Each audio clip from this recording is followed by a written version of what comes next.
All right. So welcome to roaming through Romans. Basically, or it's more of a roaming into Romans because we're going to be looking at the first 8 chapters, and this is the first night. So welcome, and so we're going to be looking in the main at Romans 1, chapters 1 and 2. And bring in some of the sort of introductory themes, the sort of the building blocks that Paul uses to write his letter to his brothers and sisters in Rome. But one of the things, if you've been listening to the talks or any of the things that's come over since Ash Wednesday last week, one of the things we pick up on is that underneath, it doesn't always come through, but underneath everything that Paul says is a real sense of passion. I mean, you see it slip in occasionally when he talks about how he's eager to come and see his friends. And so what I want us to, the main thing that I want to want us to get from this journey through Romans is a sense of God's desire for us, God's love and his desire to be united with us, his people, and even his creation, which we'll see in a minute. And the end game of all Bible study is not so much greater head knowledge, although that's really good. It's about being moved to worship. One of my old lecturers used to say, the aim of theology is doxology, for those who love the big words. And that's why we're doing this. We're reading this as a love letter. We want this to move us. And the reason we want to understand what Paul is saying is so that we can do that more and more. So have your Bibles open at Romans chapter 1. I'll be dipping into there a bit, and then towards the over chapter 1, and then towards chapter 2, we'll be looking at a little bit more in detail. So the first thing we need to understand is that relational understanding that Paul has of God. And towards the end, if you know where Paul ends up in Romans chapter 8, he talks about having he talks about the Spirit being a spirit of adoption within us, by which we cry out, Abba, Father, and that sense of groaning. So we understand that that's the picture of God that Paul has, and he's writing with that same spirit of adoption. The other thing we need to understand is that Paul is writing as a Jew. He's writing as a Jewish scholar. And the joy of that is that gives us a way in which we can understand where he's coming from. And one of the things that my brother-in-law has studied Judaism quite a lot. He's picked up a lot of Jewish spirituality, and he introduced me to one of the key phrases in Jewish liturgy.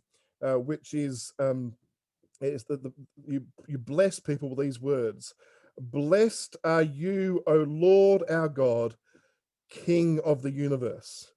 Blessed are you, O Lord our God, King of the universe." And so that would be Paul's understanding. God is not some philosophical figure out there in the clouds, and he's not just the creator, but a king, someone who's involved with and is dynamically leading and sustaining his world and his people. And so we'll see that theme come out.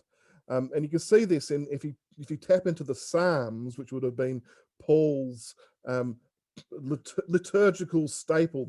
It would have been informing his spirituality. The way in which he conceived of the world would be things like Psalm 102. So let me just read that to you, where it says, "In the beginning you laid the foundations of the earth, as the heavens are the work of your hands." Or, "Know that the Lord is God. It is he who made us, and we are his. We are his people, the sheep of his pasture." That's Psalm 100. Or Psalm 95. "In his hands are the depths of the earth, and the mountains' peaks belong to him." And you've got to understand the imagery. This isn't just God sort of commanding and making creation be. This is God holding things in his hands, shaping things like a potter. There's almost a caress or a tender loving of creation in this understanding of who God is. So even before we get into Romans, I want us to be having that in the back of our mind, that is how Paul is seeing God. And in response, he understands in Psalm 96, he'll be picking up on this sense that let the heavens rejoice, let the earth be glad, let the sea resound, and all that is in it, let the fields be jubilant. That sort of understanding, that in response to God's love and in response to God's tenderness, the creation of the world, the creation itself responds to God's love with joy and jubilation, and all that is part of what it means for all creation to worship God. Even the rocks will cry out when they see Jesus their Lord. So does that sort of paint a picture? What I'm going to put on the screen is this this sense of God the Creator with his creation. It's a sense of a deep union, the Creator intimately involved, desiring, loving, holding, touching, and the creation responding with joy and with response. And if you understand some of where Paul's thinking, you can see it in other letters like 1 Corinthians 15. When he looks to the very end of it all, in 1 Corinthians 15, he talks about how Jesus brings to the Father at the very end all that he has, so that God may be all in all. There's this longing for God the Creator to be in union with his creation. All right. So hold that thought in your mind. And this isn't a conflation. This isn't that the creation and the Creator are one. It's a relational desire for union. And it's so close and it's so full of love that when theologians try and reach for language to describe this foundation that Paul's coming from, the language they have to find is the one of romance, or sometimes even of eros, like in the Song of Songs, because this desire of God for his creation is one that is loving. It's one of union and joining together and fruitfulness. It's one in which there is a self-giving. God gives himself to creation, and creation responds in a worship of giving back. And the word that's used to describe all that, and we're going to be hearing this word time and time again, is the word covenant. God is in a covenant with his creation. And that's unashamedly the same word that's used of marriage. God made us in his image. God made his creation, and it's almost that union, that love is marriage-like. And so when it comes to understanding how that begins to apply to human existence, and Paul picks up on this imagery, which is why I'm laying this foundation, we understand that God made us in his image. He made us with that same desire for union and for love and for self-giving, which is why in Genesis you have this interaction with the male and female. It says God said, let us make humankind in our image, and in the image of God he created them, male and female he created them. And so that sense of being in the image of God isn't just about each of us individually being in the image of God, but us collectively as a community, and us collectively as a race, if you like, as a biological species, which in our very selves as being male and female together, there's a way in which we reflect the loving vocation and call of God himself. All right. So I've just thrown that all at you, but I wanted you to have that picture in your head, because all that Paul's about to go to, which we're going to get there in a second, presumes this picture. That's where he's coming from, all right? And sometimes when we look at Romans, we go, why did he say that? Or why was he using that imagery? Um, this is the sort of reason why. He's tapping into the spirituality of the Psalms. He's tapping into the deep roots of understanding that's in the Jewish scriptures in Genesis. And he's drawing on all that to present his gospel to the Romans. And so our first place where we're going to jump into in the letter to the Romans is actually into verse 16, verse 16 of chapter 1, where Paul does talk about the gospel that he is bringing to them, or wants to bring to them. And if you've listened to the Sunday talk, we've unpacked this a bit, and we've talked about this verse. But here we see Paul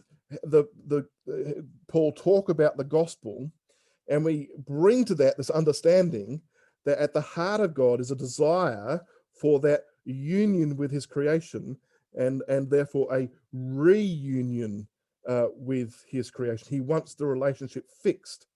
And so in this passage here, we can see that Paul conceives for the gospel as the power of God to bring salvation to everyone who believes, to both the Jew and the Gentile. And we'll get to that distinction in a minute. But that sense of, what does he mean by salvation? That sense of salvation is about the restoration of that covenant between God and his creation, which is loving and self-giving and a union. That's the salvation. And so when he talks about how the gospel, the righteousness of God is revealed, what he's speaking of is you can see this, what he's seeing here, this is good. And so when it talks about the righteousness of God is revealed in the gospel, he's talking about this rightness, this reunion. This is what's being revealed through what he is proclaiming. When he comes speaking about the good news of Jesus, he's talking about this being remade. This is what is right and good. This is righteousness. And so if you've been reading Paul, the N.T. Wright's book, and I'm not going to go through this in detail, but it's really, but we will dip into it from time to time. Whenever you see the word righteousness described in Romans, N.T. Wright uses the term covenant justice. So, and he's driving at the same point, right? Righteousness is not just about being morally correct or ethically upright. It's about a rightness of relationship. And that's why Tom Wright refers to a covenant justice, a relational justice, when all things are made right as they once were, if that makes sense. So that's one of the questions for us to ask is, what is righteousness to you? And one of the things that happens here is that we see as the gospel, that Paul brings his gospel to the Romans, he demonstrates to them that there are two things that are being revealed by this gospel that he is bringing. And you can see the first of all in chapter verse 17, that the righteousness of God is being revealed. A way back to this covenant justice is being revealed, if that makes sense. Okay, so that's verse 17. And we looked at that on Sunday. But the other thing we saw in the Sunday talk is that the gospel that he is bringing also reveals the wrath of God. And so if you look at verse 17 of chapter 1, it says, for in the gospel a righteousness from God is revealed, a righteousness that is by faith from first to last. And then in verse 18 it says, the wrath of God is being revealed from heaven against all the godlessness and wickedness of men. So, and this sets up much of what Paul then talks about in the rest of this chapter, and then going into chapter 2. So I just wanted to unpack that a little bit before we have our first little break and a pause. So what we see is that you have the wrath of God being revealed against all those who suppress the truth by means of. So in the NIV it says it's being the wrath of God is being revealed from heaven against all the godlessness and wickedness of men who suppress the truth by their wickedness.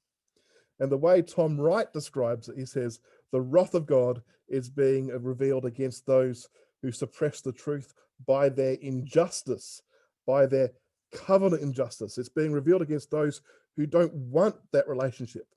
And so you have this two things. You have the righteousness of people who are living by faith. That's what's right and good. And faith, which is the relational trust, is what speaks to the goodness of creation. And then you have the wrath of God being revealed against those who are turning their backs on that good creation and on that relationship, and they are holding on to a form of injustice.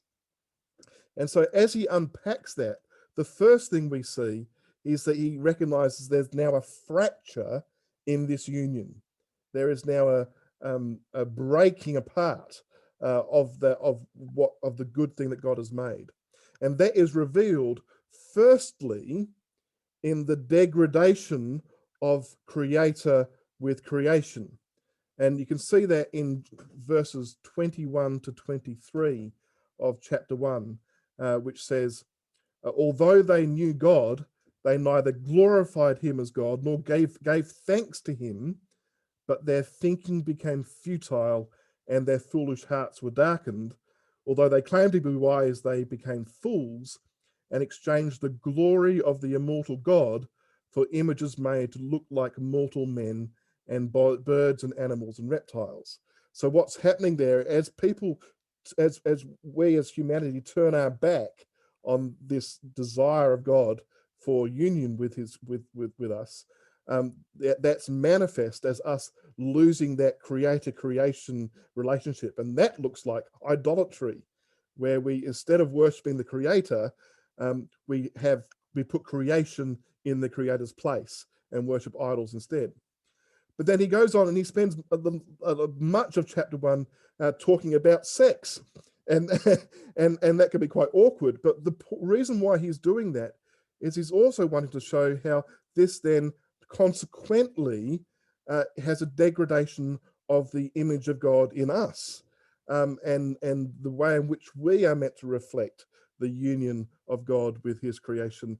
And so you see throughout chapter 1 there how God gave them over to sinful desires of sexual impurity, and that becomes a consequence of people turning their back. And then finally, at the end of chapter 1, you have this sort of degradation of rightness in general. And he looks at how this leads to things such as, and so verse 29, wickedness, evil, greed, and depravity, envy, murder, strife, deceit, malice, and all those sorts of things. The things that sort of ruin community and pull people apart and puts us at odds even with the creation itself. All those things that we understand is part of the darkness of this world. And that's where Paul's coming from. This is the picture he is setting up over chapter 1. Now, I'm going to pause there for a second because I'm well aware that that's just the first dive into the deep end, and I've blasted you through half a chapter of Romans 1. And I've done that quite quickly, partly because it was the subject of the matter of the talk on Sunday, but partly because this is setting up the picture that we need to be able to grasp hold of so that we can then dig into the ground that's coming up. So I'm going to pause there for a second and ask if anybody has any questions. So this is one of the pictures that we need to hold on to, this sense of a fracture in God's creation, and that the gospel is both a revelation of God's righteousness, which brings us back to a union of God and his creation, and it's also a revelation of the truth of the matter about how we turn our backs on God. And he brings that to resolution in Jesus eventually, but he wants us and the people in Rome understand it.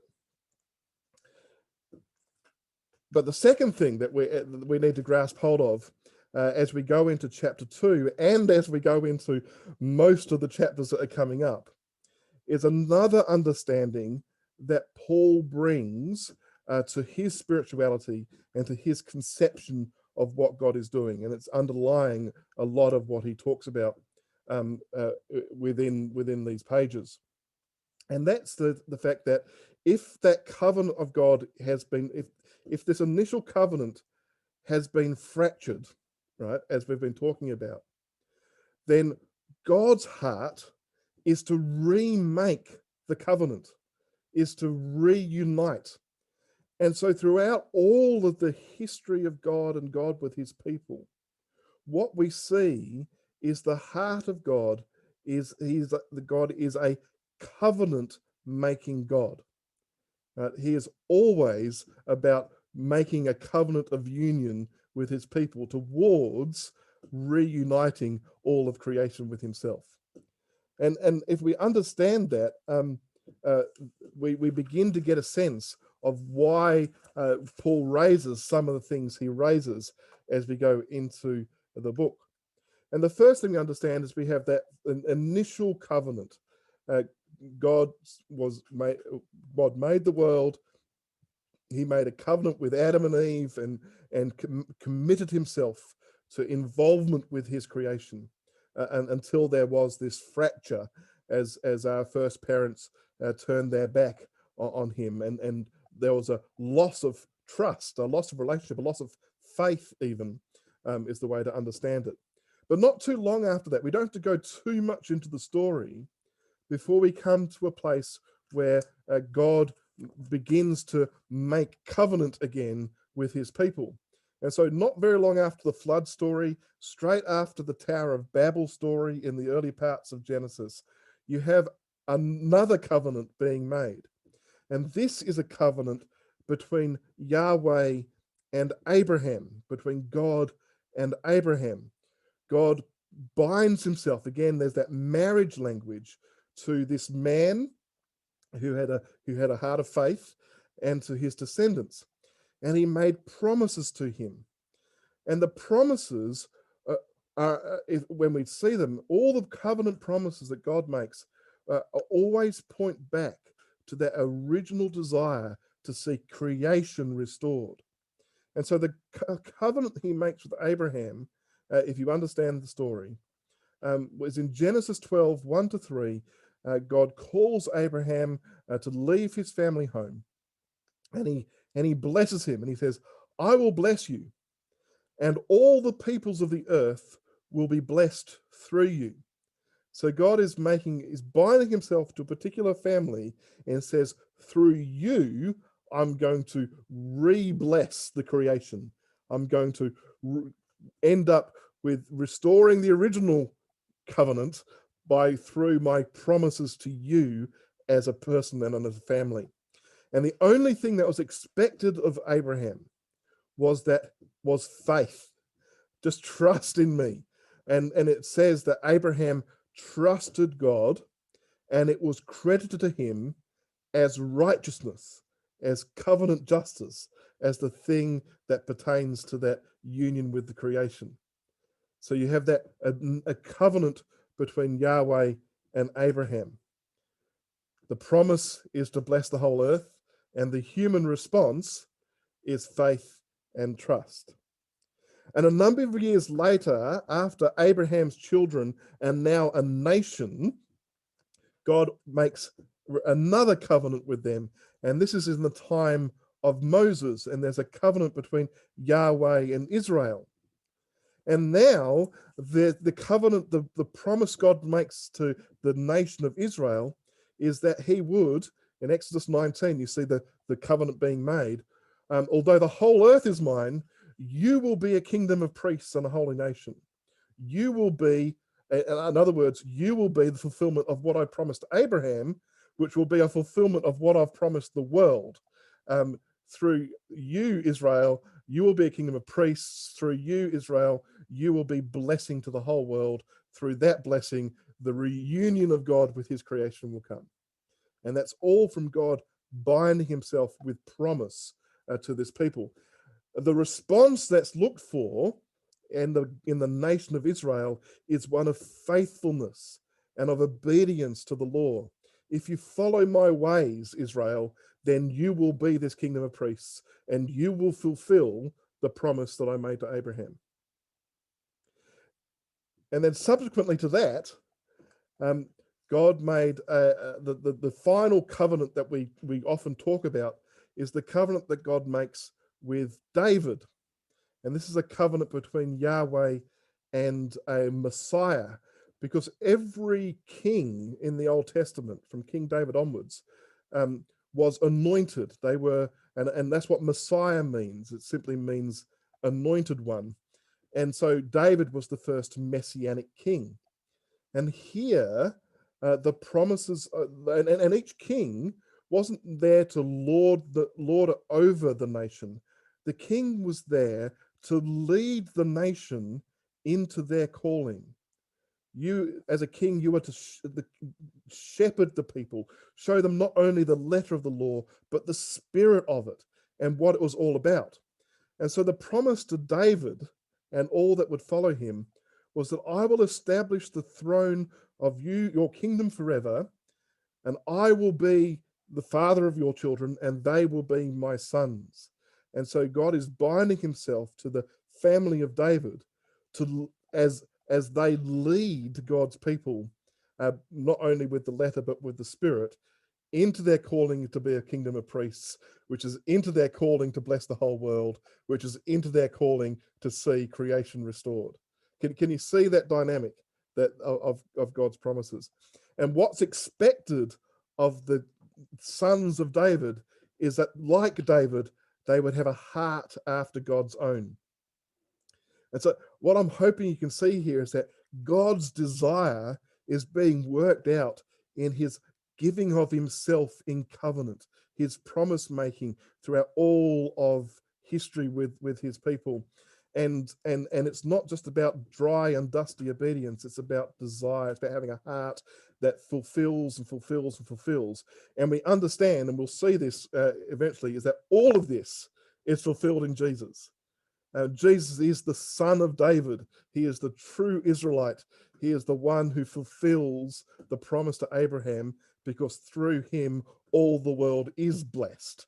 Right? So if we are to understand Jesus, we need to understand where this is coming from, and we know that Paul is grasping this because right at the beginning, when he talks about the gospel, he talks about Jesus. So this is chapter 1, verses 2 and 3. He talks about the gospel that he's that he's talking about. He's talking about how Jesus is the descendant of David. So he's living in the line of David. He has the spirit of holiness. So he's being faithful and obedient like a good Israelite. And through him, all the Gentiles, the rest of the world, is being called to the obedience that comes from faith. And so the promise to Abraham is being fulfilled. So I'm going to pause again there, and so and put this picture in front of you, because this is crucial to grasp this sense of where Paul is coming from, not just in the time we've got left tonight, but in a lot of what's coming up in the chapters that lie ahead. So again, I'm going to ask if anybody's got any questions.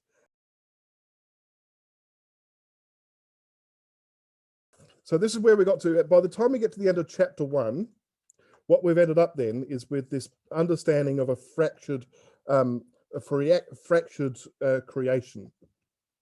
And what we've understood is that by the end of chapter 1, we're dealing with the revelation of God's wrath and God's righteousness and God's wrath, and that is what's being revealed.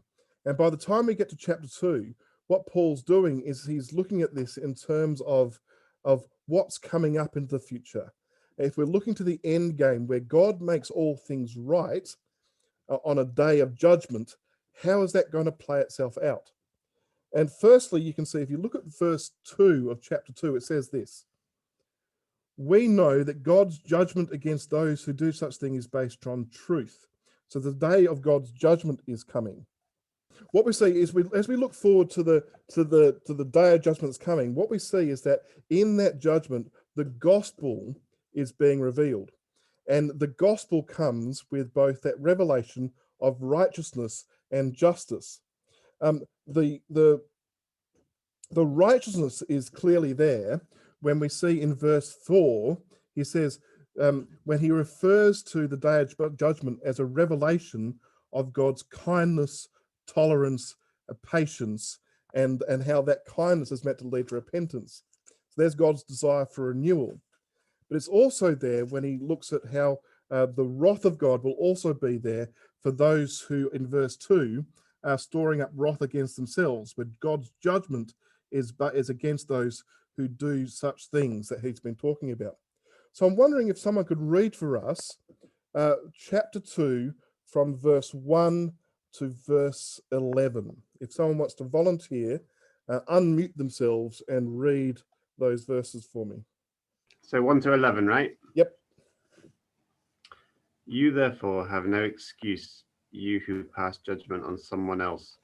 For at whatever point you judge another, you are condemning yourself, because you who pass judgment do the same things. Now we know that God's judgment against those who do such things is based on truth. So when you, a mere human, pass judgment on them, and yet do the same things, do you think you will escape God's judgment? Or do you show contempt for the riches of his kindness, forbearance, and patience, not realizing that God's kindness is intended to lead you to repentance? But because of your stubbornness and your unrepentant heart, you are storing up wrath against yourself for the day of God's wrath, when his righteous judgment will be revealed. God will repay everyone according to what they have done. To those who by persistence in doing good seek glory, honor, and immortality, he will give eternal life. But for those who are self-seeking and who reject the truth and follow evil, there will be wrath and anger. There will be trouble and distress for every human being who does evil, first for the Jew, then for the Gentile. But glory, honor, and peace for everyone who does good, first for the Jew, then for the Gentile. For God does not show favoritism. Thanks, Ben. And what that does is introduces our last point for the evening before we break out into groups, is that we can clearly understand that sense of a day of judgment coming, but Paul makes this distinction between Jew and Gentile. And what he's doing is he's recognizing that there is the people he's dealing with understand that category. They'll understand that he's coming along bringing all this stuff from Jewish history, all this understanding of covenants and Old Testament history. And so there are those who are going to get that. They belong to that, and they are the Jews. And there are those who don't belong to that story, and they are the Gentiles. And what Paul wants to do is two things. Firstly, he wants to affirm the Jewish story.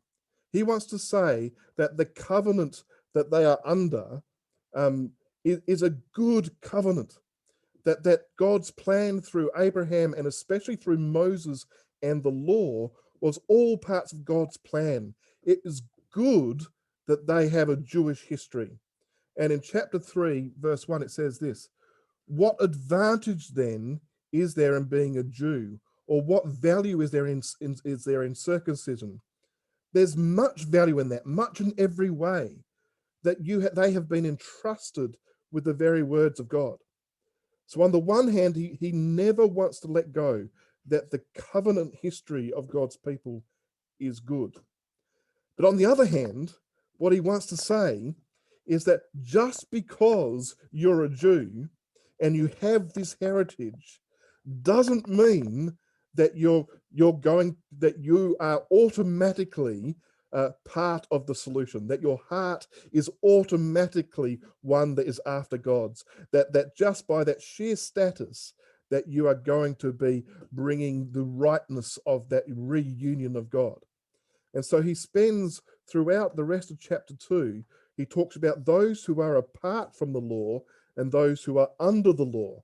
And all the time, what he's trying to do is say, the law is good, the covenants are good, but you are of the same status. Those who are apart from the law, if they're breaking it, they're breaking that sense of what it means to be God's created person. For those who are under the law, if they're breaking the law, they're breaking that sense of what it means to be God's called person, but they're both breaking the law. And in the end, and we'll jump to this bit, you get the sense in which he wants to get across to them that what is needed is something other than just holding on to that sense of religious identity. There needs to be a shift towards desiring what God's desires.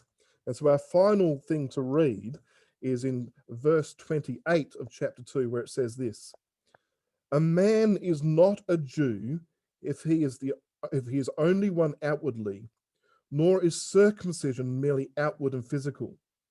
No, a man is a Jew if he is one inwardly, and circumcision is circumcision of the heart, by the Spirit, not by the written code. Such a man's praise is not from men, but from God. And that's the key verse. The one who is truly circumcised, the one who is truly having a heart after God, is not the one who has it outwardly, who follows the law outwardly, but who has a heart that seeks praise from God and not from other people.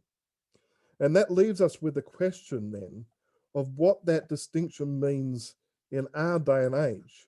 What's it mean? We don't have Jews and Gentiles, but do we have within our midst or in our experience those who hold on to the things of God as an outward thing, but don't have that sense of a circumcision of the heart? It comes back to where we started, that desire of God to be one with his creation and with his people, and whether our response is one of increasing that fracture or of desiring that back again. So I'm going to leave it there. Like I said, tonight was a lot because we're setting some foundations.